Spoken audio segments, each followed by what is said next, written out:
gone insane. An upside-down civilization that cannot be real. A world of madness and terror.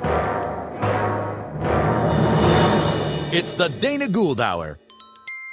Hey everybody, Dana here. Thanks for downloading the show. A little bit of housework before we get going, very briefly. Facebook.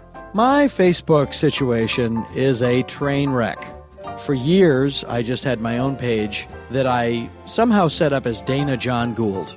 And that was a regular page, and then it filled up, and then I made it a fan page.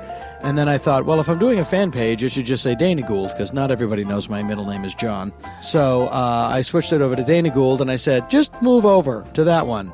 And nobody has. So I'm going to kill the fan page of Dana John Gould. And I invite any of you who haven't gone over to the new page, which is facebook.com/official Dana Gould, to go on over there and give us a like. And that's where you can download the show if you're more inclined to listen to it on Facebook. And Twitter at danajgould.com and Tumblr, danagould.tumblr.com. Special thanks also to Brent Butler and Joe Napolitano, who came out to our little studio and solved a vexing technical problem. Brent, by the way, a very funny comedian in his own right with an excellent podcast called Mega Boom Radio. I suggest you avail yourself of it. On the road in March, if you're in New York, on March 10th, I will be at the Skirball Center filming John Oliver's New York stand-up show for Comedy Central. And on March 23rd and 24th, I will be in San Francisco at Cobb's Comedy Club, my old stomping grounds, with the lovely David Koechner. We'll be there on March 23rd and 24th doing a show together, and those tickets can be found at cobbscomedyclub.com. COBBS comedyclub.com. This show is groaning with talent. The lovely and talented Ken Daly is here, as usual. The frighteningly talented John Ennis graces us with his presence, as well as the always effervescent Alice Gould pays us a visit, and Eddie Pepitone is back from assignment. Also, Matt and Carrie Weinhold, two very good friends of mine. We're going to hear from all of those people and more right after this. Welcome to Political Talk with two guys from Boston, a working man's look at the socio-political issues of our day. And now, Political Talk with two guys from Boston. I am Johnny Condon. Robbie Sullivan here. We work for Bevilacqua Air Conditioning and Heating Repair. We're concentrating on the European debt crisis and the international banking problems. Fiasco. Chaos. Yeah, it is. It's fucking chaos. I don't know how they're going to handle it. It would be the kind of chaos caused by chaos if Get Smart was real. Oh, that's good. You know, why don't they do that show anymore? You know why? Because it got too provocative. They were dealing with the spy world, and I bet you the government shut that down. People think that the government doesn't have its hand in a lot of shit. And Believe me, they can touch anything and push it down. And look at the movie they made. That was soft compared to the hard show. Oh, the Get Smart movie? Yeah, they softened that. I didn't go see that. Oh, they softened that. I had an infected toe. Was that from the air conditioner thing? Yeah, I dropped it on my toe, and I just said, you got to ice it. Remember, I was on Nantucket for that whole week. I know, I remember. That's why I dropped it. Oh, my God. Because your fucking brother who filled in for you, I can't get into it. Because I'll get angry and I'll have to drink. I'm sorry. No, this is all I know. I dropped the air conditioner on my toe. Yeah. I saw blood coming through my shoe. Jesus. On my way to the doctor, I pulled over to get a drink, and 2 days later, I woke up in the back of an abandoned bread truck. That's why you do not drink where you don't know where you are. That said, best sleep of my life. It's good to get rest. When you wake up and your mouth feels warm. Now, this is all I know about the banking crisis. I've been following this a lot. You know, you got to watch out what goes on in Europe because you don't want World War II to break out again. No. Because they would call, I don't know if they call it World War III or World War II too. Yeah. Dougie Fitzsimmons' sister, Melissa. Oh, yeah. She works at that New City Bank in the old mall. Yeah. Did they come in after, or were they there for the beginning? I don't remember. Were they there? There's a Stop and Shop is still open. Yeah. What just closed? The Barnes & Nobles. The Barnes & Nobles they closed are closed everywhere. They're all gone. They're not allowed to be open. The Blockbuster's closed. Oh, yeah. Well, you saw that coming when they took the sign down before they were closed. And now you go to the bank and you go to the mall, and it used to be the mall. Blockbuster still has them, like, letters up from underneath. Yeah. You'd still see like where the sign was. It looks like a memory. I don't like going to the malls when they close down because there's all these empty buildings now. It's like you get a Stop and Shop and then a haunted house and then the bank. I find it spooky. We broke into the abandoned Barnes & Noble on Sunday night because it was freezing and we were drinking in the woods. No books in there. There's no books. It's just a bunch of empty shelves and owls. And you could take the shelves. They prefer you did. They're going to have to move them. Yeah, that'll get you fucking laid. Once you come back to my house, I get a bunch of old shelves from Barnes & Noble. Hey, keep them on till we get in the car. Yeah. Swoosh. Well, nothing at Barnes & Noble's outside of like the self-help books would have gotten you laid. I mean, they had old books in there. That place was, they were dipping. If you have a self-help book in your car, you're in. A girl will be on your knob like it was fucking Christmas candy because you have the illusion of sensitivity. That's what I'm saying. And that's why you get a self-help book that's like, how do you help people be better at being them? Right. You're in. What you don't want on your dashboard is like, instead of stitches, cover your deep cuts with tinfoil. Yeah. If you have that on your car. Or like Dummy's Guide to Getting Laid or something like this. You don't want that. How to move out of state and completely cover where you are. No chick is going to go for you. No, they don't want the how-to books. But there's all these... Hold on, that's my mother texting me for cigarettes because last time she called. It just brave. says, Vantage, where are they? Well, what's amazing about your mother is that she's the only person that can smoke through a trach hole and doesn't do it ironically. No, she keeps telling everybody, look at this trick. She loves them. She says she gets the nicotine faster. God love her. She's happy. I swear to God, I think they're good for her. The way she smokes them, she makes her so happy. I think they're good for her. That's what my mother says. She says, who cares how long this lasts, meaning life? This is going to last long enough. And that's the cigarette itself. If you're doing something that makes you smile, my mother will go, God love her, she's happy. Yeah. Adolf Hitler. Yeah. He killed 6 million Jews, Ma. God love him, he's happy. Yeah, and if somebody's over 80, it doesn't matter what they're doing. It's like, they're 82, you're going to tell them now? Ugh. You could walk into my house on fire, and my mother would go, well... I woke up late today and my hip was hurt. And I'm, Mom, I'm on fucking fire. And she's like, oh, I'm sorry. I thought you were wondering what was going on with me today. I'm sorry. You know what your mother always says to me? Hi, would you like an egg? No matter what time of day it is. She loves eggs, or she'll what's boil, going on with that? Ever since her body stopped making them, is that what it is? She can't stop handing them out to people. I can never figure it out. I'm like, I'm good right now, Ma, thank you. The Easter Bunny trails my mother in the handing out of eggs. I notice if I call her Ma, she just walks away. I see the back of her house coat so fast. My mother gets out of bed, she puts on her slippers, puts on a house coat, and then stays in it till she puts on a night coat. Oh, Jesus, that's She's nice. in a permanent state of nap, post-nap, pre-sleep, sleep. And she makes a picture of G&T's to do the laundry, which is like a celebration for the day. No, she enjoys what she has. It's nice to do that. That's what she says about others, right? Yeah. Whatever. The only time you hear her swear is when we're out of cling-free sheets. And then she swears like a goddamn gets sailor. Anybody who's good at laundry ticked off. She went downstairs the other day to do a load, and there was no cling-freeze and no Clorox and no detergent, and it was like Robert Redford going back to work in 3 Days of the Condor and finding everybody dead. You think we moved the dryer and found a fucking hellmouth? Yeah. Right. She lost her goddamn shit, which brings me full circle. Ironically, Melissa from the Citibank. Oh yeah. She threw up on me during John Rambo. Oh, no at the kidding. Mendon Twin. But that didn't throw you off, did it? It did kind of. Oh, did it? It occurred when you're not at a time when you're not supposed to throw up. Oh, yeah. Yeah. All I can think at that moment is like, oh, well, if I'm sensitive, this could work out. Yeah. Like, oh, sweetheart, let me get you back to my bed. I wonder, like, do people get to their 60s and 70s and then finally go, I got to be honest with you, I've been bullshitting. I don't give a fuck about any of this crap. What are they going to do at that age? Go move into a store at all? Honesty starts to flood out at that age. Yeah, it just all comes out. So that's all you need to know about the banking crisis. I'm Johnny Condon. Yeah, this is Robbie Sullivan. This has been Political Talk. Get the fuck out of here. Whatever. Political Talk with two guys from Boston.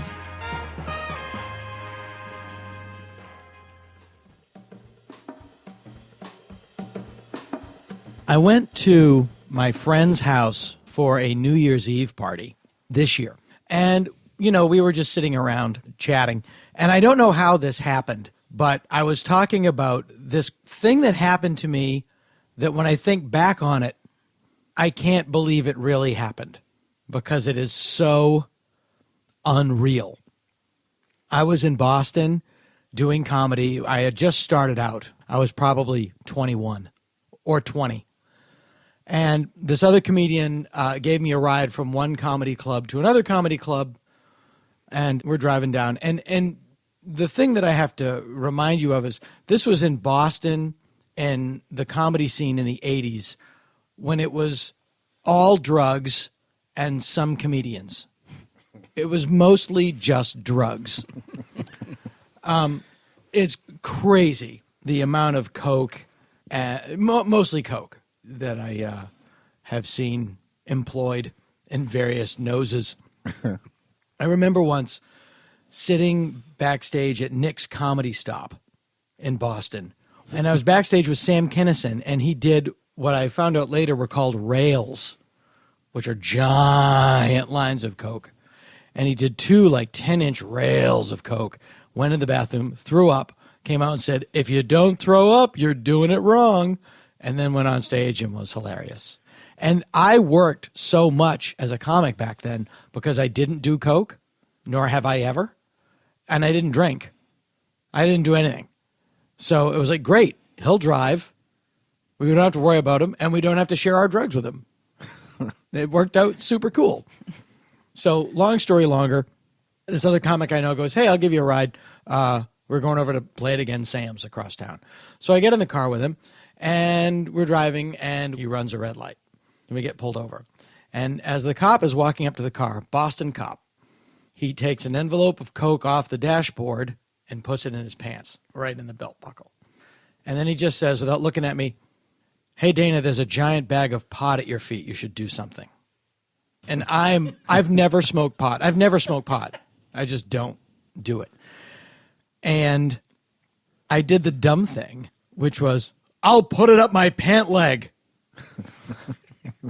Let me take this thing that you're in possession of and get in possession of it." It's so, even telling the story, it's like a nightmare. It's like reliving a nightmare. I was so incredibly stupid. So the cop comes up to the car and says, "License and registration." And my friend says, "I don't have my license with me, officer." Perfect. It's amazing. And I'm having an out-of-body experience. I'm beyond petrified. And the cop walks around the car and says, "Would you step out of the car, please? What were you putting up your pant leg when I was walking towards the car?" And I just started chanting the guy's name, the other guy in the car. Nice.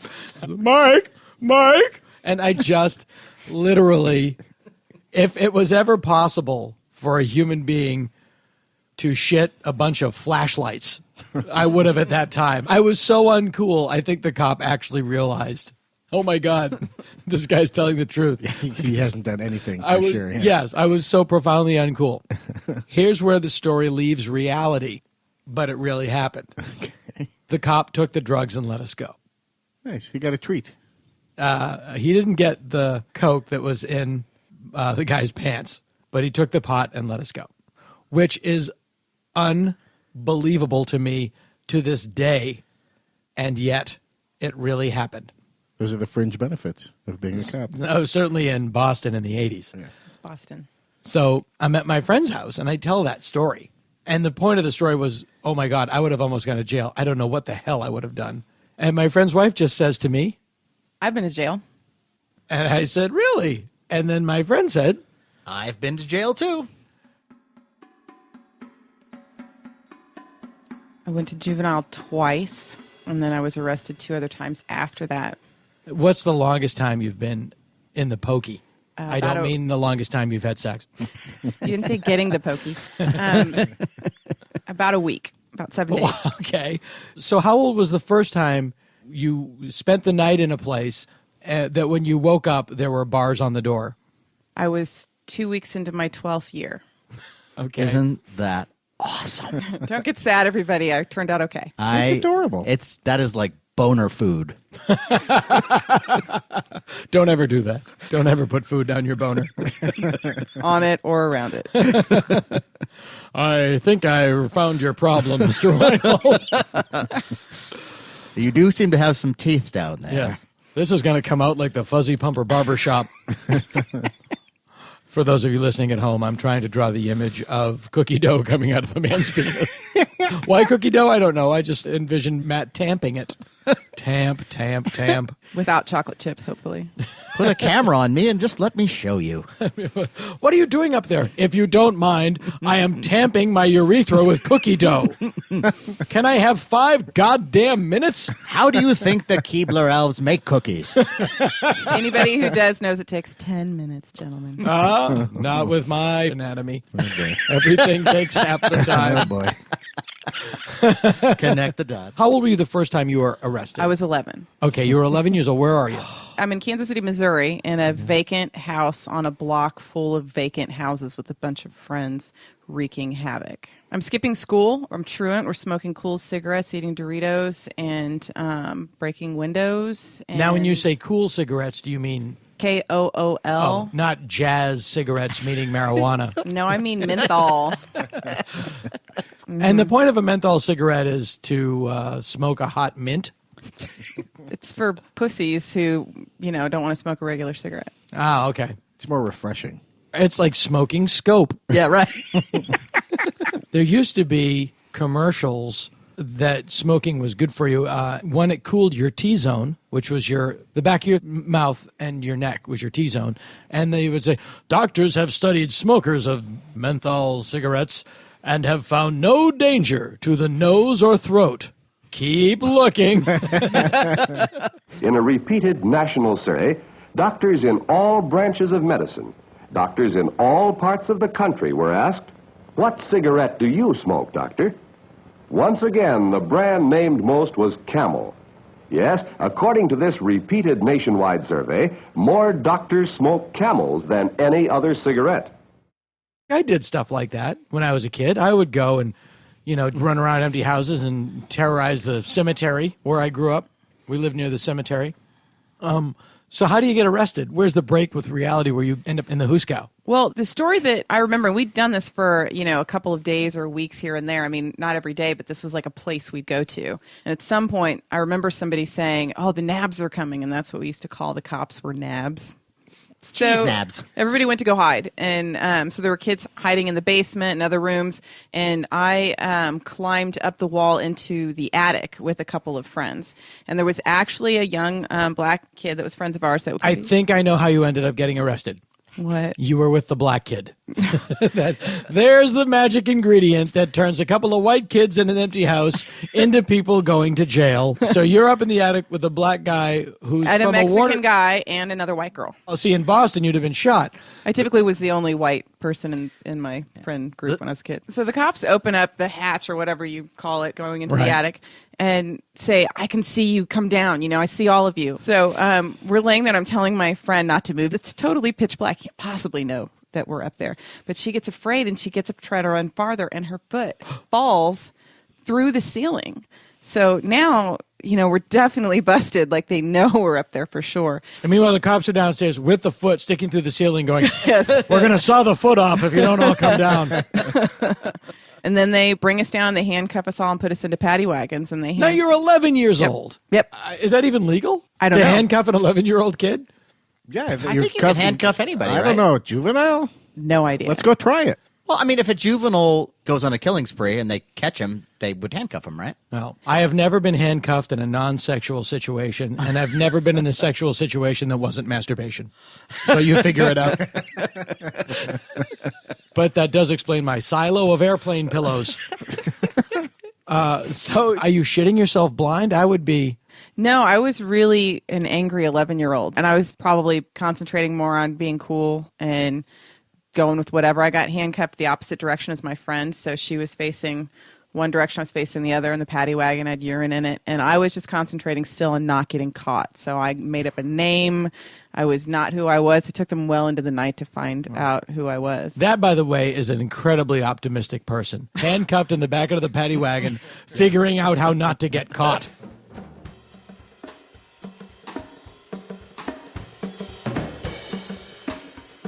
You told me that you were in jail? Yes, I was in jail. The story is that I was part of a sketch group that I started in New York City, Every jail story starts like that. Well, this is amazing because I think it was about 20 years ago, and I was still at the point where when I would get off stage and have a good show, I was amazingly high. Not only mentally high, but then I would go and smoke pot. It was the Lower East Side of Manhattan, a freezing night. We had just had a successful show, and I was at the point in my life, I'm a little better now, where I would get off stage and it was like, I am God. I am truly God. This was a successful show. I wrote this show. People adored me. And me and my friend who was part of this group, we got a hold of some really good hash. And we didn't have a pipe that night. So we went to this bench on the Lower East Side, right near the Bowery, right near Katz's Deli, and there's a little bench on 2nd Avenue, and we made an aluminum pipe. Sure. And we had this hash that got us in a lot of trouble. We had a block of hash. You're Babe Magnets, by the way, at this point. John, you're in the Bowery smoking hash out of a soda can on a bench. Out of a homemade aluminum pipe. And we were with people, from the show, and a few of our friends, and we said, we'll be right back. We're just going outside. I don't even think we told them we were going to smoke. It was always like, we'll be right back. And so we go to this bench, and we have an aluminum pipe, and we're lighting the hash. We're trying to light the hash. And all of a sudden, about 3 guys come up to us in baseball caps, rather big guys, and we're trying to light, and we're like, hey, and all of a sudden they just go, get up, you're under arrest. And he had underneath his jacket just the big badge on ID, a chain. a badge on a chain, and I was sky high. I've never had any interaction with the police, believe it or not, except, maybe a traffic stop. But anyway, it was so surreal because I was so stoned. And these guys were like, the reason why they busted us was they thought it was crack because of the aluminum pipe. And they said, we've gotten a lot of complaints, a lot of crackheads around here. And this is where it became funny right away because I was still very high from being funny on stage and everybody telling me how great I was. I was like, no, we're the blue collar guys. And we just finished a sketch show. We're just blowing off steam. And he was kind of amused, but he was like, they cuffed us.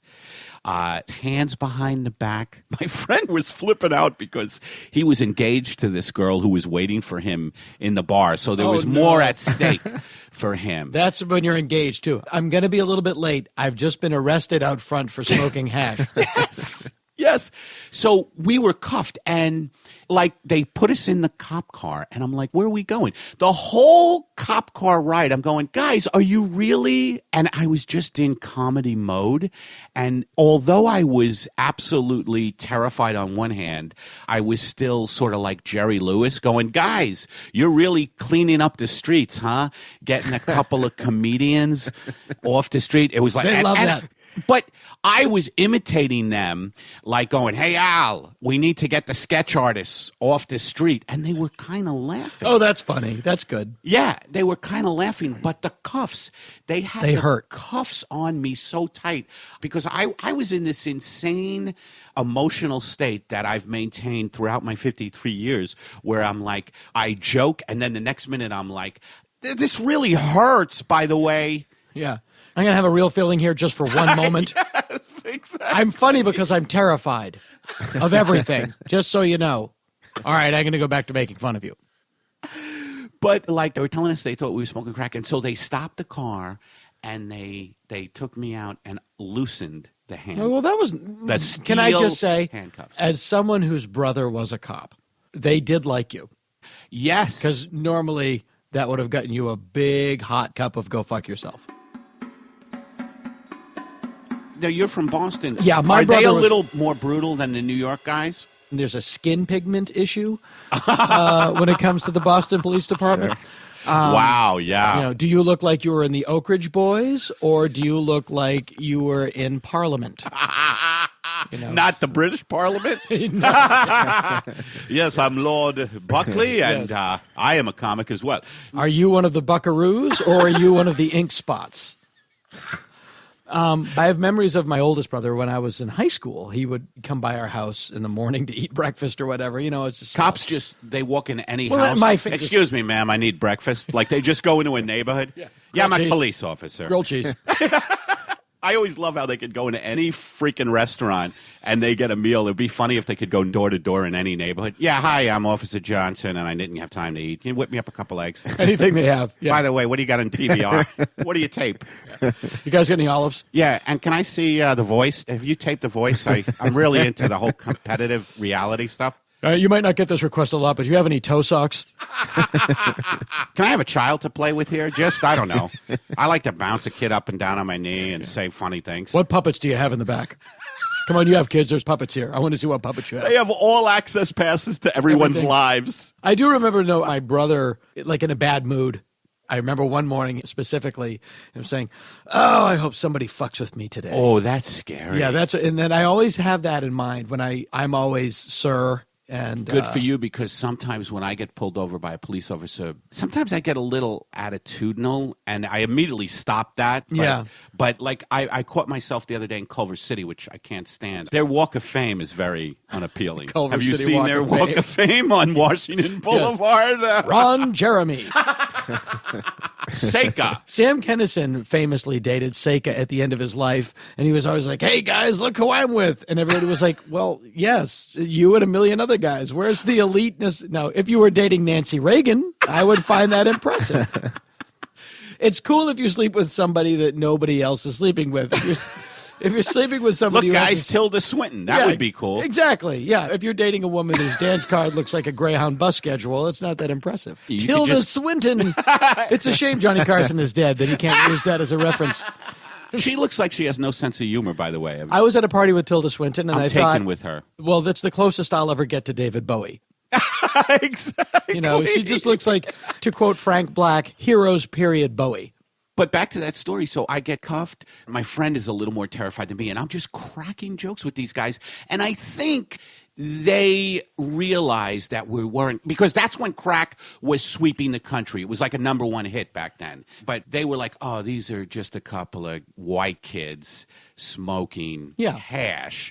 And they were funny because they actually had it analyzed. So what my jail story was that we went to the precinct and they put us in cells. They have holding cells. Separate cells? Yeah, we were in separate cells. So you couldn't get your story straight? You're on a bench? There was no bench. We were just standing. See, here's my fear. Yeah. I go in the cell. They shut the door. I'm either instantly raped to death. Yes.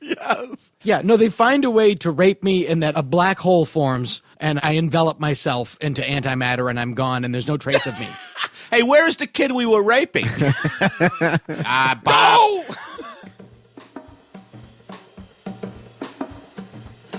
I have a friend who went to prison and huge Planet of the Apes fan. Stuck in a cell. Now this sounds like you're talking about me. It's not you.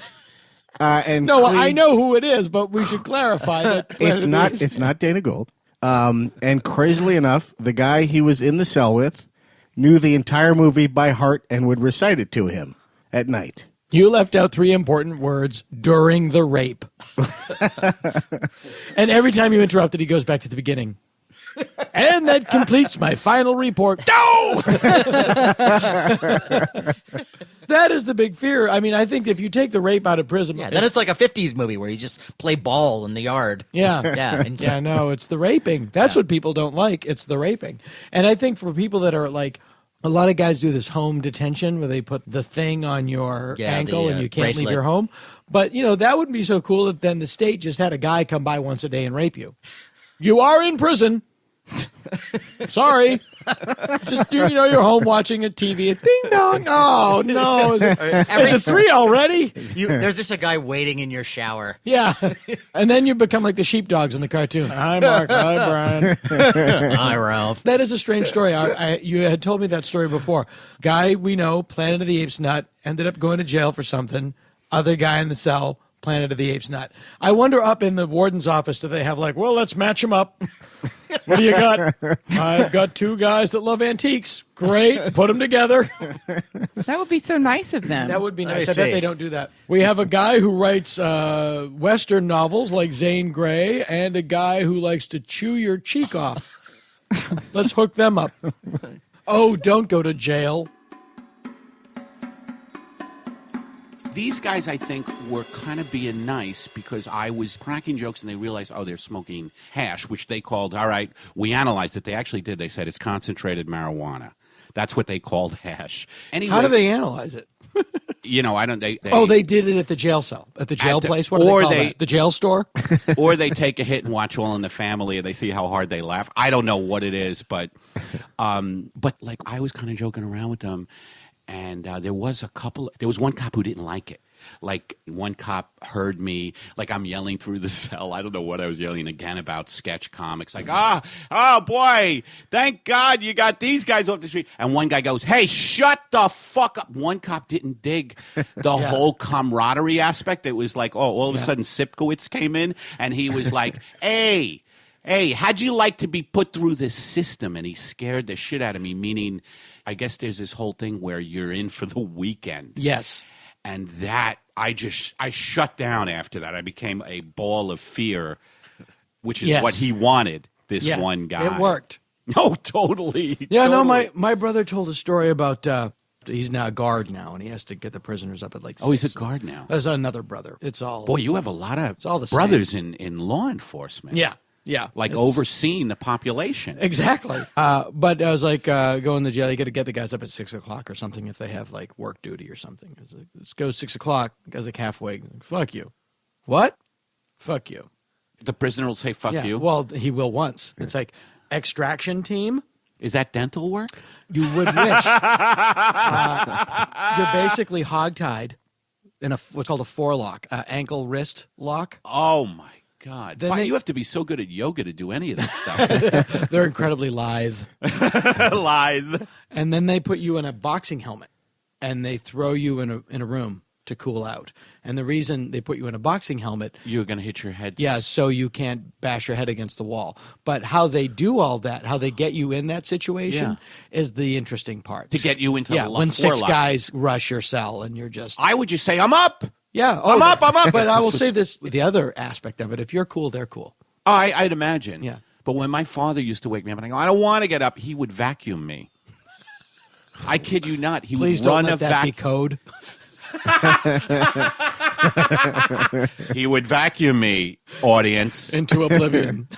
And I'd be like, all right, if you're going to vacuum me, I'll get. I realized how intransigent I was because why not just get up instead of being vacuumed? He'd run a vacuum over me. What does that say about my? I don't know. That's very weird. That just came out of me. I've never even said that to a shrink. I'm going to give you some tissues. My mom would just pull my toe. Please don't let that be code. My mother would jack me up. That's, of course, code for pulling my toe.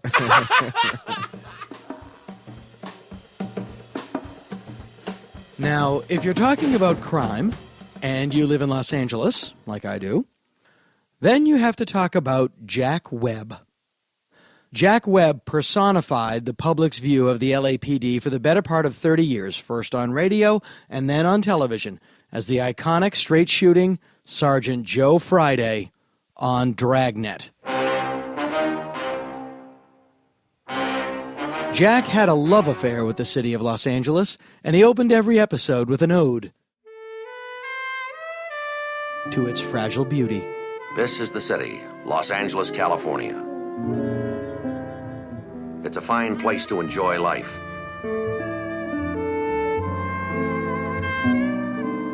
There are places reserved just for kids when they're young and feel young. Places they go when they're young and feel old, beginning the big search for something that often doesn't exist in the places they look for it. Huh? Want to run that last sentence by me again? Beginning the big search for something that often doesn't exist in the places they look for it. All right. You say so. Their search might end with a college degree. One thing sure, whatever they're looking for cannot be found inside a number 5 capsule. When they try, that's where I come in. I carry a badge. Dragnet was the first police procedural show. Every episode of CSI or Homicide, it's basically a drawn-out episode of Dragnet. At least at first. When Dragnet was on in the 50s, it was a by-the-books cops and robbers show. And then it returned in 1967, after an 8-year hiatus, to take on a new enemy that was threatening the good citizens of the City of Angels. Hippies. Jack Webb did not like hippies. They were dirty, they had long hair, and they took weird drugs. Of course, this could only end one way. He's dead. Which is not to say that Jack was a stranger to drugs. Alcohol is a drug, and Jack Webb enjoyed a cocktail. He not only produced Dragnet in the 60s, he directed it, and he didn't fool around. Sergeant Friday wore the same outfit in every episode because he did not want to mess with wardrobe. He had a small group of actors that he felt comfortable with, and he used them repeatedly, and he had no problem using the same actor in a different role from one week to the next. Now the rumor is, and this is where it gets good, all of the important coverage of a scene, all the close-ups and the two shots, were all shot in the morning. They all had to be done before lunch, because sometimes, after lunch, Jack was not so productive. Sometimes Jack would have too many martinis. In fact, the crew would often hide the clock to make sure they got what they needed for the day before lunch, and sometimes 1 o'clock wouldn't roll around until 3:30. The afternoons after lunch were dedicated to masters, where things like Sergeant Friday walks into a room in a straight line when possible. Jack Webb went on to make a fortune as the producer of shows like Adam 12 and Emergency, but he never lost his hard-ass, by-the-book image. I actually had a friend who worked for him late in his career, and he claims that for all the bluster, Jack Webb was a pretty decent guy, which is always nice to hear. And not too surprising, to be completely honest. Jack Webb, LA's finest.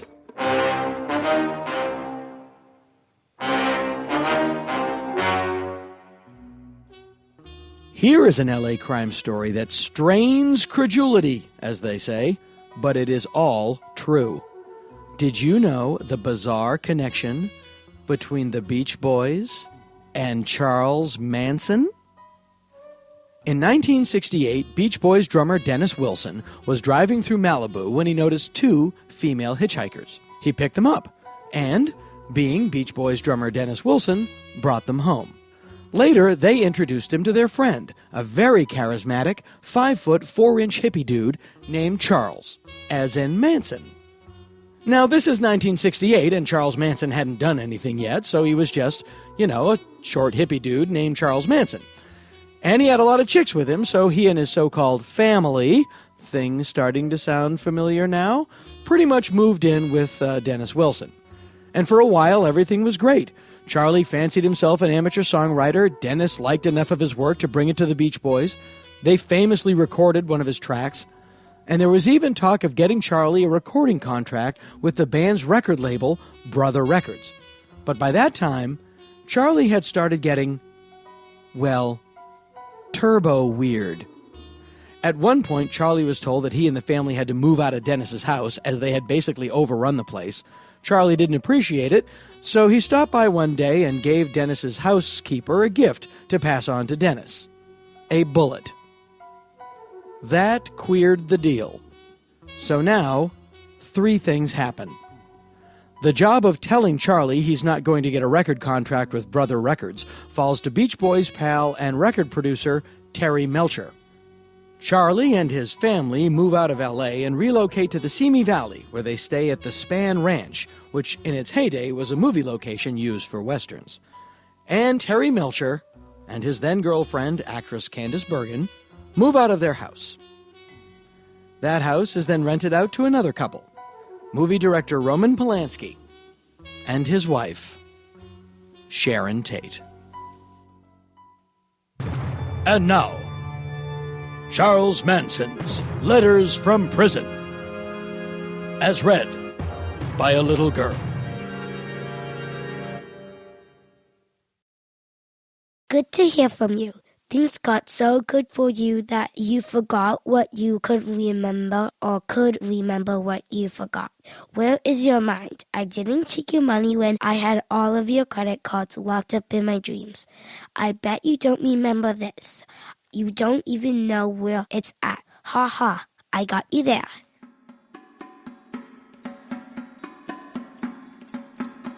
My brother worked at a motorcycle shop, and so he was always bringing home these bikes and taught me how to ride. And just any opportunity when no one was looking, I would just take the bike out and drive to all ends of the earth. On the street. On the street. Right. Yeah. And I outrun a couple cops prior to this.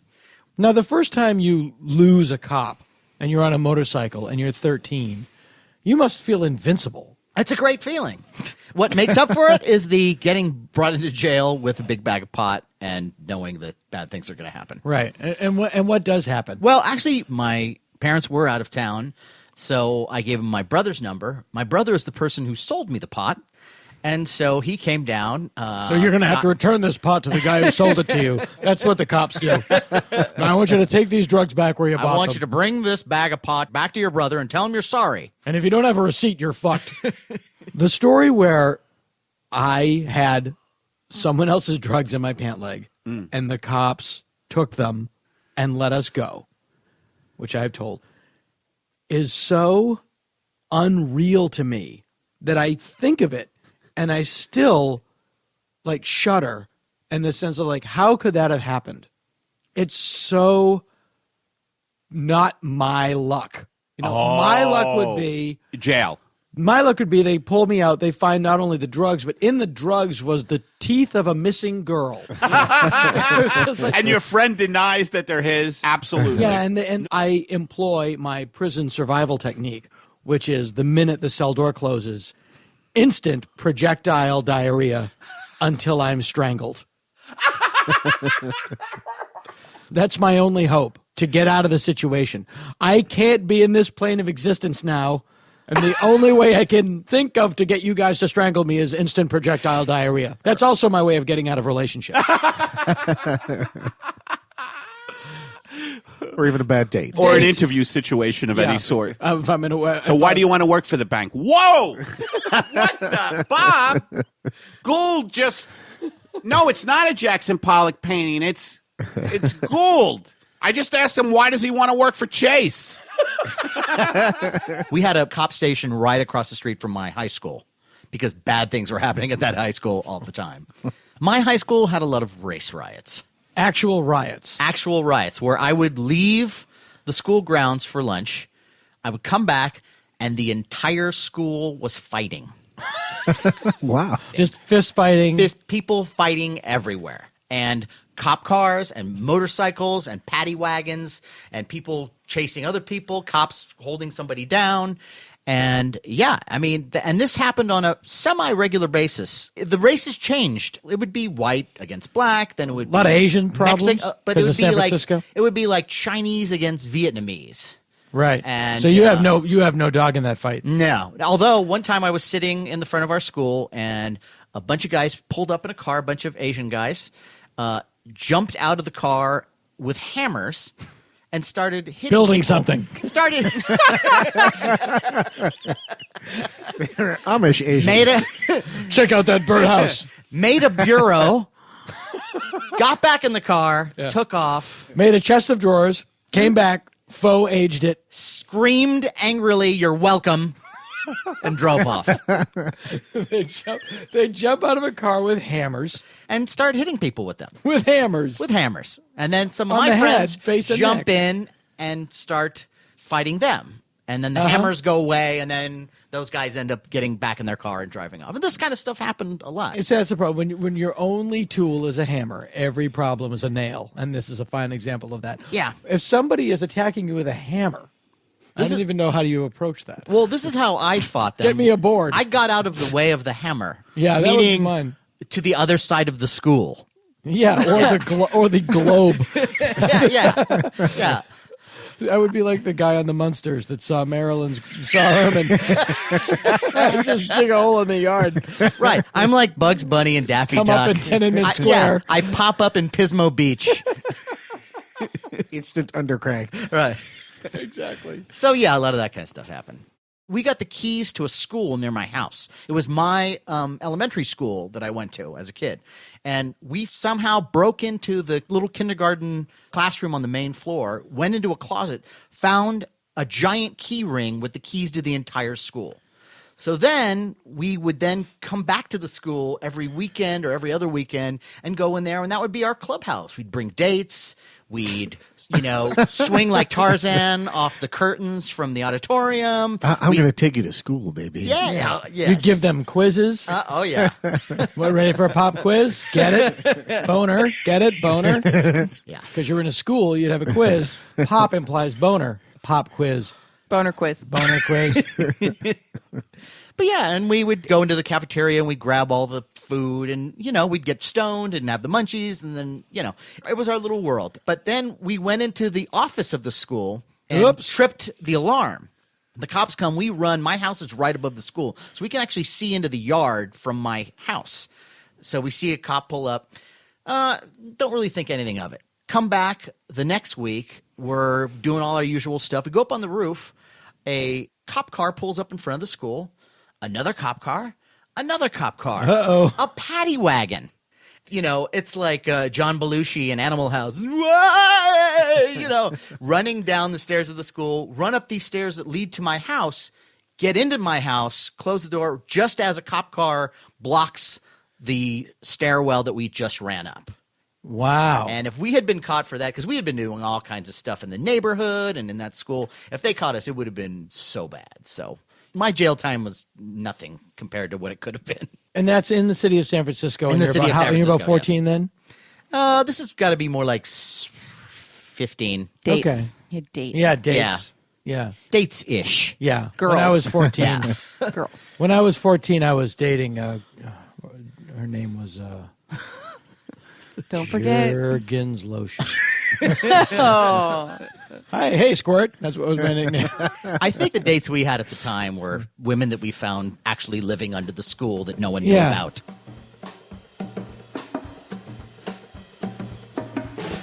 Wouldn't you now if you went to jail? And I'm not saying it'll happen.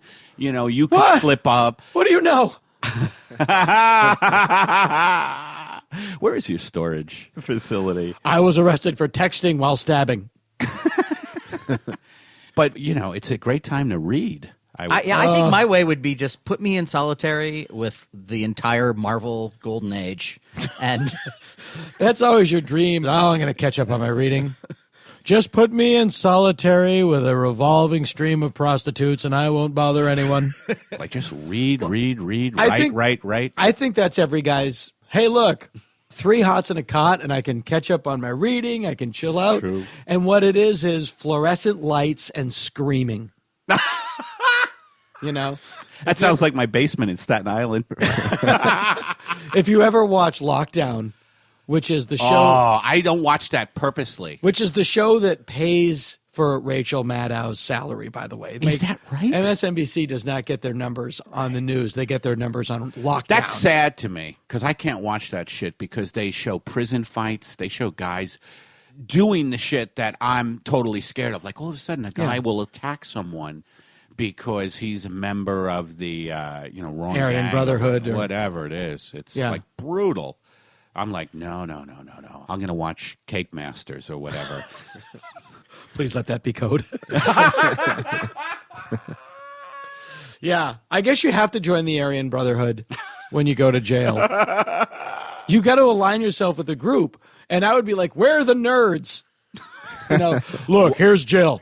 We got Muslims, double Muslims, Aryan Brotherhood, and the nerds. Nerds. Hi, I'm Eddie Pepitone. Why do you want to be in the Aryan Brotherhood? I'm a people person. I like the concept of brotherhood. It sounds supportive. Yes. Yeah. I want to be in the Aryan Sisterhood. By the way, is there an Aryan Sisterhood? Write in. Write in if you're in the Aryan Sisterhood. Would you? Okay. I have 4 words for anybody with a name tattooed on their neck. How about a Post-it? Just write it down. You'll remember. You don't need it on your neck. And there was that moron on whatever the fashion show dealio was. Tim Gunn? It was that show, but it was one of the contestants had his child's name tattooed on his throat. What happened? What happened to our culture that you have to burn ink into your flesh to validate that you love your children, or if somebody in your family dies, you have to dedicate your car to them. Have you ever been behind like a shitty car and it's like a 93 Acura, and then on the back windshield it's like, in memory of Pablo Johnson, 1987 to 2008. It's like, please, I know I'm dying young. Dedicate your shitty Acura to me. Just remember it. Keep it inside. I don't want stick drawings of how many people in your family there are, because I'm just imagining the variety of body bags when you snap, you know. And if a kid dies, do you have to then get a razor blade and peel the sticker, and you have to take that one off? I'd love to see one of Calvin pissing on the family. That would be good. Oh my God. Oh, see? Somebody get a photo of Calvin pissing on a stick figure family on the back of a car and send it to show@danagould.com. It'd be funny bumper sticker. That'd be funny. Maybe make up bumper stickers like, my child is in the bottom 0.10th percentile of his class. Yes. My child spends most of his time in detention, like the real things their kids do. My friend was with Stephen King, and Stephen King had a bumper sticker that was like, my kid sells drugs to your honor student. Like, he's such he's such a normal, great guy. Every story you hear about Stephen King, is that he's right? The greatest guy. But he's a big sports fan. Yeah, he likes the Red Sox. Yeah. The greatest story I've ever heard about Stephen King, and I really apply it to my own life, is You wrote The Shining? I did. I also wrote The Shining. I rewrote The Shining, word for word. If you can remake a movie, can't you just remake a book? Yeah. I'm writing a remake of that's Salem's Lot. It's very close to his, but it's my version. I'd like to pitch that I am rewriting Salem's Lot. What are you changing? Just a couple of words, but I think it's going to be great. It's going to be my own updated. My own version. Hang on. Let me make $3 million in publishing. Romeo and Juliet are zombies. Romeo and Juliet are vampires. Yes. Character from Shakespeare is vampire fighting character from Shakespeare that is zombie. Dana, Yeah. we need money. Ridiculous. Write the Romeo and Juliet zombie thing. We need $3 million before we go away. There's a non-zombie book section in Barnes & Noble now. It's very small. It's Yeah, very, I'm not very down small. with all the dead things. Well, I Sure enjoy now. the films, but I think they are what they are. You know, a great zombie movie is like a great cheeseburger. There's nothing wrong with it, but that's what it is. But so anyway, long story longer. Yeah.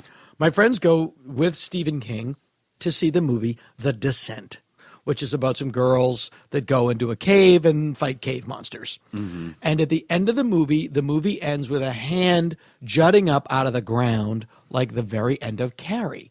And the shot comes, and my friend thinks, oh no, Stephen King. Are they buddies with Stephen? They were talking to him about a project. Oh, okay. They went back east, and so he's thinking, oh, now he's going to be in a rotten mood. Oh, yeah. And he walked out and he said, wasn't that great? Did you see the end? It was just like Carrie. Oh, that was so great. Oh, I love that movie. Oh, wow. It's just like other side of the coin. No, it doesn't have to be like that. It's a choice. It could be great. And Yeah. truly, what does he have to worry about? Well, at I this was point? thinking But that since too. when He's does got that more matter? money than. But that's Is he nice. the most popular author? Sean Hannity and Rush Limbaugh have trillions of dollars, and they're furious at everything. It's their job to be furious at everything. So, That's true. yeah. Pudding!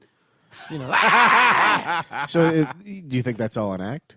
no, I think it's They're miserable. I think it's righteous. 30% an act. Yeah. They don't believe everything they say. They can't. They can't. It's too crazy. No. Yeah. That's what Lawrence O'Donnell says, very candidly. On a good night, I believe 65% of what I say on the news. And now, Letters from Prison by Jack Ruby, convicted assassin of Lee Harvey Oswald. As read by a little girl. This is the most tragic thing in the history of the world. I had a great feeling for President and Miss Kennedy, or I never would have been involved in this tragic crime. Now I will go down in history as the most despicable person that ever lived. But I love this country so much, and I felt so bad. It's such a rigged game. You can't win, the cops. You know, if they do another documentary about the West Memphis Three, Right. it should be called, If You Didn't Do Anything, You Got Nothing to Worry About. Really? But that's the whole attitude about privacy that we've come to know in this country ever since 9/11. If you're not doing anything wrong, why are you worried about what people know about you. Yes, because you'll lie to support the state's case, to close an extant case because the DA wants to run for mayor. That's why. But on Sunday, we had church, and you had to go to church in juvenile hall where they had a little TV set. It was right when AIDS had been discovered and everyone was freaking out about it. So the television had the atom bomb going off in 666 and that homosexuality caused AIDS, and if you were gay, you're going to hell. And they said if you didn't want to go to church, you could put your head down on the table. But you're savvy enough to know that it's horseshit. I was then, yeah, absolutely. My parents were pretty liberal and allowed us to question anything all the time. But your dad was a pastor. Yeah. Pretty open-minded Yeah. pastor, though. Really open-minded, yeah. We were told when we were kids that when you died, that you had to stand in front of all of your relatives that lived in heaven and tell them all the things that you did. Bad things? Bad, yeah. And I was told that by adults. Wow. And now I know that's not true. Now I know that when I die, I have to stand in front of all the children who went hungry while I was on the earth and read them my eBay purchases. Right. While you were hungry, I bought a Joe Namath jigsaw puzzle still in the box. Shrink wrapped. Joe Namath, huh? I didn't really. I was trying to make that seem cooler than it was. It was a Spock jigsaw puzzle. Thank you. You have to watch ghost babies eat action figure sandwiches. I don't care if you eat it, just don't take it out of the package. Ghost babies eating action figure sandwiches.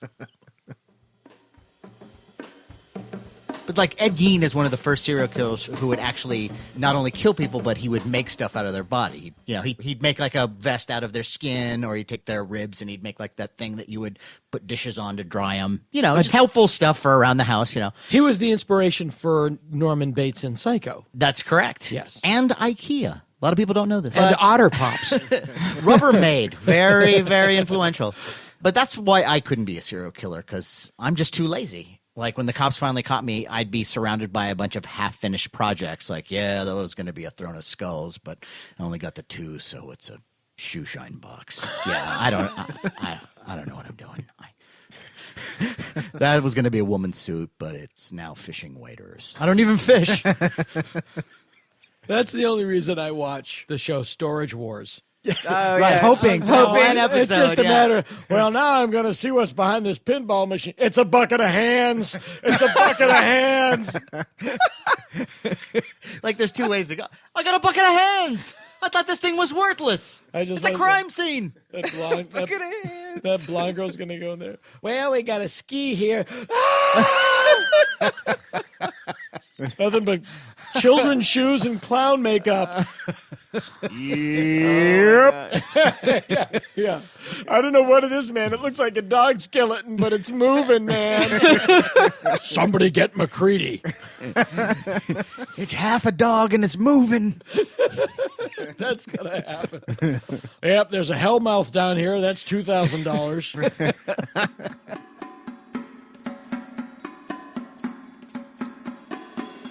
My sophomore year at UMass, I got my dorm room assignment because I never wanted to be in a frat. So I figured I'd do 2 years in the dorms, and then I'd live someplace else. I ended up quitting to become a stand-up. But my second year, I was in this second floor of this one building, and as I get my assignment, the guy at the desk is like, "Oh, you're second floor Kennedy. All right, who's your roommate?" And the name was like, Joe Andalute. Like, oh. And I go up to my room, and it's just dirt on the floor. Literally, the trail from the elevator to the room I was supposed to stay in, Kennedy 202, was a trail of dirt. And sitting on the bunk was a shaved gorilla, this big Italian guy who was a linebacker on the team. And it was like literally like, you're with Mongo. Oh, was he nice? I walked in the room and I said, is this 202? And he just looked at me, and he had some friends with him. And one of the guys literally said, let's get you fixed up. And they just took me back down to the desk, and it was like, no. And they were like, yeah, let's get you out of there. It wasn't even considered. It was literally They like, saved you. I was impressed, and I think that they had to like, Mongo need room. Mongo need room. You're not equipped for Joe Andalucci. No, it was crazy. It was That, in a way, is jail. That's you know, true... jail is also a state of mind. Let's face it. And my only thing is that maybe I would have trained Mongo to be my slave or my protector. I love that his guys knew. Yeah. It's going to be a problem. Well, I think that they're like, don't make Mongo angry. Oh, my God. Look at his eyes. They look like they've been reading. Get him out of here. Wait a minute. Are you a thoughtful person? You have reedy eyes. You have reedy eyes. Do you think before you act? This guy thinks before he acts. Yeah. How you doing, Mongo? Stop, man, running. He eventually becomes the philosophy chair at Heidelberg. we just exist to stop running, man. Eventually, he stuffs his hands with sandwiches and walks around with a door. What are you doing, Mongo? Mongo want to be supermarket. This is door to Mongo. All right, Mongo, I'm going to come in. You want sandwich? Sure. He reaches into his back pocket and pulls out like a sandwich been sitting on. Food from Mongo. That's how I like to think it would have happened. Oh, my God. But probably wouldn't have. Probably not. What probably would have happened was I would have gone to sleep that first night, and then I would have woken up to this sound. He's awake. Mr. Gould, can you hear us? I've never seen a neck compressed like this. We're going to take your nipples off because we think your eyes are directly behind them. How did he shove my entire head into my torso? I guess you rolled over and it scared him. He thought you were a giant bird. He didn't know what to do with you, Mr. Gould. Mr. Gould, he didn't know what to do with you. He actually loved you. You know, they always say that when a gorilla charges you, you're supposed to stand very still. Oh, my God. The trial and error that went into figuring that out is preposterous to me. Is all caught on these cameras that have flown out of tourists' hands. Yeah. It's all that camera from the ground. Do not start tap dancing, as Jerry would have told us had he survived. Because standing still is the last thing that you think. So they must have tried everything. Here comes a gorilla. Hey, look me over. Hey, pudding and pie. Don't sing old vaudeville songs. Well, what do they want us to do? Stand still? Well, I guess we should try that. Oh, my God. And you're supposed to not only stand still, but I love the thing when they say, don't show them that you're afraid. That I love. Yes. Because that's instant fear. Yeah. That works in marriage, too. Never show fear. Never show fear. They smell fear. They smell fear. Yeah. They're like a Dalmatian. Yeah. They're like, wives are like police dogs. They smell fear. You're not smelling my fear. That is a deodorant I use called Fear, honey. So you're getting confused. You're smelling my new scent, guilt. I would never be too afraid because, like, I think that you're lying to me and I think that you're... Blah, blah, blah. Hang on. Who is that? Mongo here to save Dana from wife. That's Mongo, my sophomore college roommate. And there was another guy on our floor that I guess somebody told him once that he looked like Jim Morrison. So his life was that he was Jim Morrison. Right. He only listened to the Doors. Everything in his room was Jim Morrison. And then you're that guy's roommate. And you walk in and you're just like, oh, for fuck's sake. Don't you love her madly? Please. Constantly. I met the guy who took the Doors album cover photos. He's actually, really? I met him and he has become a really good friend of ours. Oh, that's cool. A really brilliant photographer. Any good stories? Yeah, you can look his work up online. He's a great guy. His name is Guy Webster, and he shot all of these amazing 60s Monterey Pop Festival and all the Mamas and the Papas and the Beach Boys and the Door. I mean, he was the Southern California rock photographer in the late 60s. He's a really great guy. Cool. And has an amazing motorcycle collection as a weird sidebar. But to him, these guys were mortal. To us, they're like Mount Rushmore because we listened to their music in high school. But he was like, Jim to me was just my friend from college. I knew Jim from UCLA. It was just Jim. I don't like to hear that about my idols. Like, what? They have problems. They're insecure. You know what I mean? Yeah. And so when you're like people who are friends with like JFK, like the one thing about JFK is that you do get the sense of that he was a really weird guy. Oh, really? Well, just physically, he was weird. He had a bad really, back. He had a terrible back, but he was really tall. I think he was like 6'3". I might get this wrong, but he was like 6'3", 170. Like he was really tall and really thin with a massive head. You know, Like a sculpture he looks like. His body was oddly proportioned, and that accent is unlike any accent you've heard because it's not a Boston accent. Oh, It's it like- isn't? Well, it's kind of a cross between a Boston Brahmin accent and England because they grew up in England because their father was the ambassador to Britain under FDR. So they have this weird sort of Boston but British weirdness. Very strange. I love Very it. unromantic. What are you wearing? I really want to kiss you. Kiss your boobs. It would be terrible to like have JFK, like phone sex with JFK if you were Jackie. I'm going to come home and kiss your boobs. Up and down. Circular motion. My spine fell out. Mongo carried JFK. Mongo's in the Secret Service now. Mongo helped JFK have sex with Jackie O. How do you know her name will be Jackie O? Mongo also see future. Mongo, Renaissance man. Mongo, you've saved us again. Thanks to Mongo's mighty strength and knowledge of future. And now, Letters to Penthouse. Real sexual exploits of real people. As read by actor Don Knotts. Dear Penthouse, I am a student at a small Northwestern university. Now, I never imagined anything like I read in your magazine would have happened to me. But sure enough, this occurred on a 3-day weekend when I was one of the only men at a sorority mixer. We now conclude Letters to Penthouse, as read by Don Knotts. It was a funny idea, in theory, but in practice, to have recorded it and then actually heard it, it's a total bummer. This has been the Dana Gould Hour, brought to you by the Internet. Music by Andy Paley, with Jake Posner behind the board. Engineering by Brent Butler. Internet junk by Spencer Hunt and Segan Friend. Sound editing, effects, and everything else by Jolinda Palmer. Hey, if you like the show, why don't you drop us a line at show@danagould.com. Tom Kenny speaking. Ghost babies eat action figure sandwiches.